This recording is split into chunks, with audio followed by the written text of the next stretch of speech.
আমি চন্দন শ্রী, আমি আসছি ঘাটাল থেকে। 2020 সালে আমি যখন উচ্চ মাধ্যমিক পাস করি ভোকেশনাল থেকে, পাস করার পর তখন কোভিড সিচুয়েশান ছিল। ভোগলেট দিলাম, অনলাইনে এক্সাম হলো, তাও র্যাঙ্ক করলাম। র্যাঙ্ক করে অনেক কলেজ খোঁজাখুঁজি করলাম।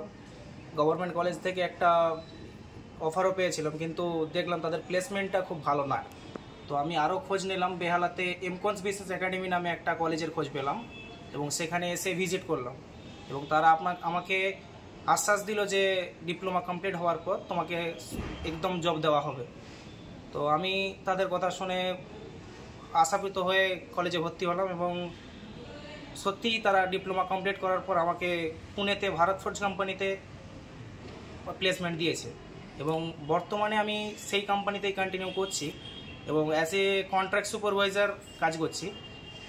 এবার অনরোল হওয়ার জন্য সেখানে কোম্পানি বলছে তোমাকে বিটেক করতে হবে।